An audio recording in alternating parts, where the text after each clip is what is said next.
तो आज हम देखने वाले हैं पावर प्रॉब्लम यूजिंग रिकर्जन। सो अब हमें दिया क्या गया है, देखिए। तो हमें दिया गया है कि write a program to calculate power of B ए।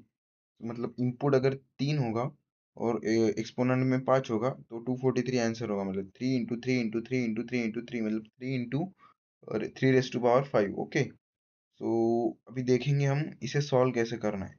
सो हम इसे रिकर्जन का यूज करके सॉल्व करेंगे। सो इसके दो अप्रोचेस है, एक नॉर्मल अप्रोच और एक है ऑप्टिमाइजेशन अप्रोच। ठीक है, तो पहला नॉर्मल अप्रोच देखेंगे हम। तो चलिए,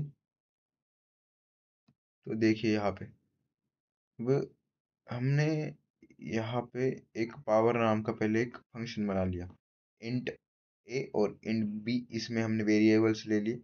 अब इसकी बेस केस क्या होगी? अब ये रही इसकी बेस केस।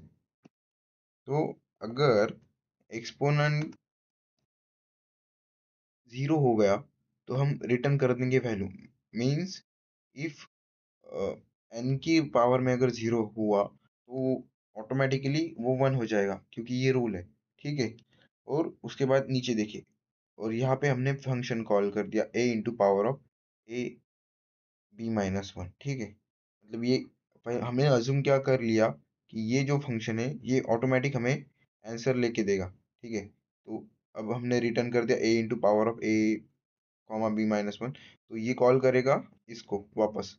सो b-1 अगर सपोज कीजिए हमने 3 था, अगर b को हमने 3 लिया, b-1 कॉल करेगा b-2 को। ठीक है।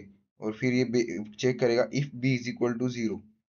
सो b इज इक्वल टू 0 नहीं है, ये वापस जाएगा नीचे, रिटर्न कर देगा पावर इनटू, और वापस ये 2 b-, मतलब जो 2-1 करेगा। तो यहाँ पे पावर ऑफ ए बी की वैल्यू हो जाएगी 1। ठीक है।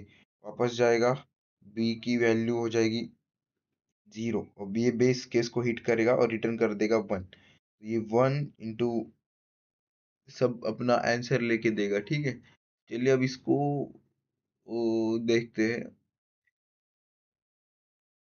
सपोज हमने कॉल किया 2 रेज़ टू द पावर 3। ये कॉल करेगा 2 इंटू माई पावर, और 2 इंटू 2 मतलब 3 3-1 किया, प्लस 2-1 और 1-1 0। तो यहाँ पे बेस केस हिट हो गई, यहाँ पे 1 आया। उसके बाद यहाँ पे वैसे ही अपना आंसर चला आएगा। ठीक है। इसका ही हम नेक्स्ट अप्रोच देखेंगे। ठीक है।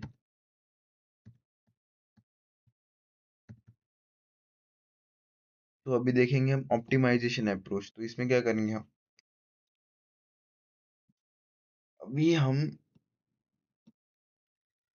डबल नाम का एक माय पावर करके एक फंक्शन बना लेंगे। तो यहाँ पे देखिए, हमने पावर रिकर्सिव करके एक फंक्शन बना लिया, उसको डबल एक्स इंट करके दो इनपुट्स वेरिएबल्स ले लिए। और यहाँ पे बेस केस क्या होगी, अगर n इक्वल टू 0, वही बेस पिछले वाले की। और यहाँ पे हम थोड़ा चेंज क्या कर रहे हैं, अगर n नेगेटिव हुआ तो क्या हो सकता है, राइट? अगर n नेगेटिव हुआ तो हम उसे कर देंगे 1/पावर ऑफ x⁴n। मतलब x⁴n क्या होता है, इज इक्वल टू 1/x⁴n।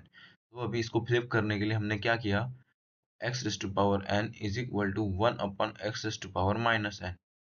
ये फंक्शन इसको कॉल करेगा। और ये रही दूसरी केस। ठीक है। एक मिनट, एक मिनट।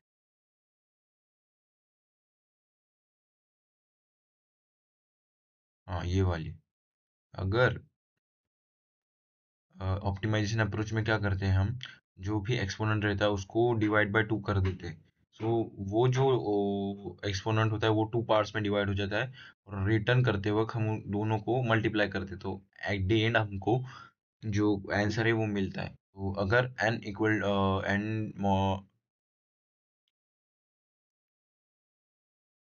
एन डिविड इसका जो, अगर ये इवन रहा तो क्या होगा, हाफ पावर, मतलब उसकी आधी पावर क्या होगी, हम पावर ऑफ x⁴n को वो कॉल करेंगे। ठीक है।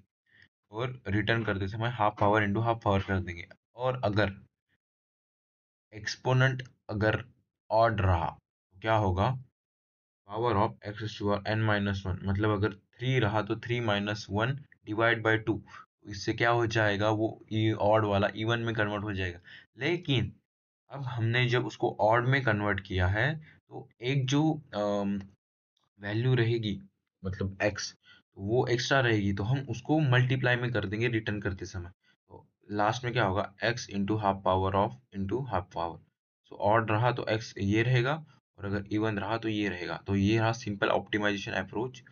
तो इस लीड कोड प्रॉब्लम नंबर 50 आप सॉल्व कर सकते हैं।